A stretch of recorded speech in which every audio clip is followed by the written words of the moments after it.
Class 9th के लिए आप लोग रसखान के विषय में आज पढ़ेंगे।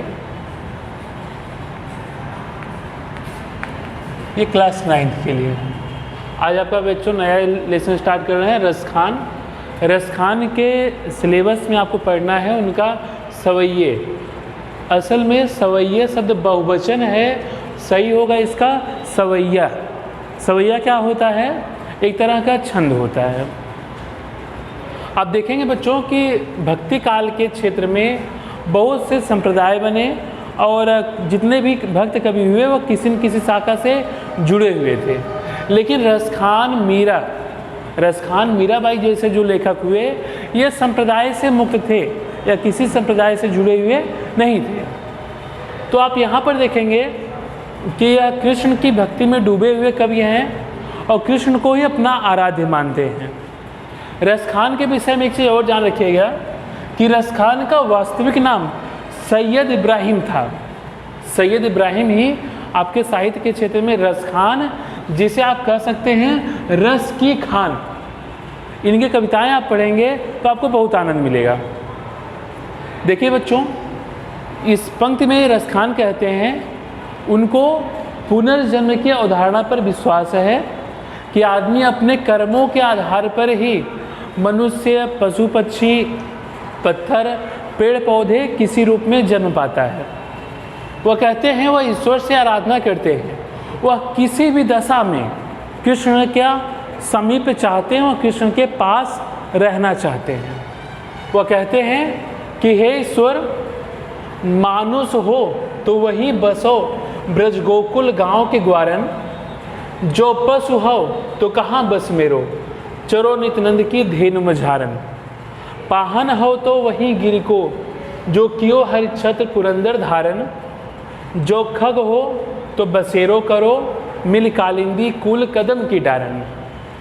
यहाँ पर देखिए रसखान ईश्वर से आराधना करते हैं, वह किसी भी दशा में कृष्ण के समीप रहना चाहते हैं। वह कहते हैं कि हे ईश्वर, अगर मेरे कर्म अच्छे हों और अगर मुझे वापस से मानुष मतलब होता है मनुष्य, अगर मुझे मनुष्य के रूप में जन्म मिले तो मेरे मन में यह इच्छा है कि मैं कहाँ जन्म लूँ, वहीं बसो ब्रज गोकुल गांव के ग्वारन। तो मैं ब्रज के उस गोकुल गांव में जन्म लेना चाहता हूँ, एक ग्वाले के रूप में जिनके साथ कृष्ण जी खेला करते थे। वो आगे कहते हैं कि अगर हे ईश्वर, अगर मैं मनुष्य के रूप में जन्म ना पाऊँ, मेरा जन्म किसी पशु के रूप में अगर हो, जो पशु हो, अगर मैं मनुष्य के रूप में जन्म ना लूँ, अगर मैं किसी पशु के रूप में जन्म लूँ तो कहाँ बस मेरो, अगर मैं पशु के रूप में जन्म लेता हूँ, चरो नित्यानंद की धेनु मझारन, तो मेरे मन की यह इच्छा है कि मैं नंद की गाय बनूं। धेनु माने क्या होता है? गाय। तो मेरे मन में यह इच्छा है कि मैं नंद जी की गाय बनूं, जिन गायों के झुंड के बीच खड़े होकर के कृष्ण जी वंशी बजाया करते थे। पाहन हो तो वही गिर को, जो कियो हरिछद पुरंदर धारन। वो आगे कहते हैं अगर मेरा मन अगला जन्म मनुष्य के रूप में ना हो, पशु के रूप में ना हो, अगर मुझे किसी पत्थर के रूप में जन्म लेना पड़े। पाहन माने क्या हुआ बच्चों? पत्थर।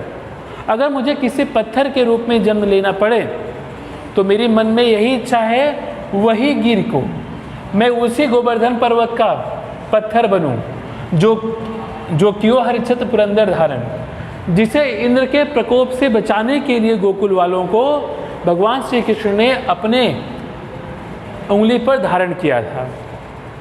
जो खग हो तो बसेरो करो, मिल कालिंदी कुल कदम के डारन। वो आगे कहते हैं कि हे ईश्वर, अगर मेरा जन्म किसी पक्षी के रूप में हो, खग माने क्या होता है? पक्षी। अगर मेरा जन्म किसी पक्षी के रूप में हो तो मेरे मन में यह इच्छा है बसेरो करो, मतलब अपना घोंसला बनाना। पक्षी बसेरा क्या होगा? उसका घोंसला। कालिंदी माने होता है यमुना, चूंकि यमुना नदी काली होती हैं इसलिए उन्हें कालिंदी कहा गया।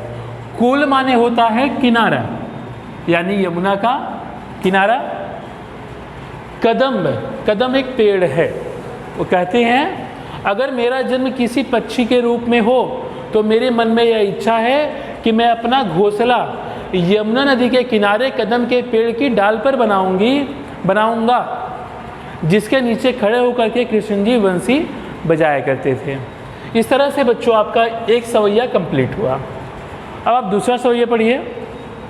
यहाँ पे वो कहते हैं या लकुटी अरु कामरिया पर राज तिहुपुर को तजदारो, आठों सिद्ध नवनिध के सुख नंद की गाय चराई बिसारो, रसखान कबो इन आखिन सो ब्रज के बनबाग तगाड़ निहारो, कौटिक एक कलधौत के धाम करील के कुंजन ऊपर वारो।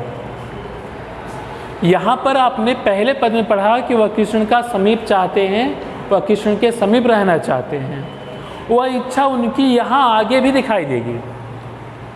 यहाँ पर वह किसी भी जन्म में किसी भी रूप में कृष्ण के पास रहना चाहते हैं, और इसमें आप पढ़ेंगे वह किसी भी दशा में कृष्ण का साथ चाहते हैं। वह कहते हैं या लकुटी, लकुटी माने क्या होता है? लाठी। या लकुटी माने इस लाठी, किसकी लाठी? कृष्ण जी की लाठी। या लकुटी अरु कामरिया, वह कहते हैं कृष्ण जी की लाठी या उनका कंबल भी मुझे बनने का अवसर मिले या उसे संभालने का अवसर मिले। पर इस पर मतलब कंबल या लाठी संभालने का अवसर मिलने पर राज तिहुपुर को तज डालो। अगर मुझे एक तरफ तीनों लोगों का राज्य मिल जाए और एक तरफ मुझे भगवान कृष्ण की लाठी या कंबल बनने का अवसर मिले, तो इस अवसर को पाने के लिए मैं तीनों लोगों के राज्य को भी त्याग दूंगा। तज डालो माने छोड़ देना, त्याग देना। आठों सिद्ध नवनिधि के सुख नंद की गाय चराए बिसारो। एक भक्त के लिए बच्चों 8 तरह की सिद्धियां और 9 तरह की निधियां विशेष महत्व की होती हैं। वह कहते हैं कि अगर मुझे नंद की गाय चराने का अवसर मिल जाए, कृष्ण जी के साथ अगर मुझे नंद की गाय चराने का अवसर मिले, तो उस अवसर को पाने के लिए मैं एक भक्त के रूप में 8 तरह की सिद्धियां और 9 तरह की निधियां भी छोड़ने को तैयार हूँ। रसखान कबो इन आखिन सो ब्रज के बनबाग तगाड़े निहारो। रसखान के मन में यह इच्छा है कि वह अपनी इन आँखों से कभी उस ब्रज के प्रदेश के जंगल को, बाग को, तालाबों को एक बार देख लें। निहारो माने क्या होता है? देखना। कौटिक एक कलधौत के धाम करील के कुंजन ऊपर वारो। यहाँ पर देखिएगा ब्रज का जो प्रदेश है जिसे झाड़ियों से भरा कहा गया, मतलब जो झाड़ झंखाड़ से भरा हुआ है, उस प्रदेश में रहने का अवसर पाने के लिए रसखान कहते हैं कि हे ईश्वर, अगर मुझे उस ब्रज प्रदेश के झाड़ झंखाड़ वाले प्रदेश में भी रहने का अवसर मिले, तो उस अवसर को पाने के लिए कौटिक माने होता है करुण, कलधौत के धाम, सोने के महल। अगर उस ब्रज के झाड़ झंखाड़ वाले प्रदेश में रहने का अवसर मिले, उस अवसर को पाने के लिए मैं करोड़ों सोने के महल भी छोड़ने को तैयार हूँ। इस तरह से बच्चों आपका रसखान का पहला सवैया और दूसरा सवैया कंप्लीट हुआ। इसके आगे की वीडियो आपको जल्द मिलेगी। थैंक यू बच्चों।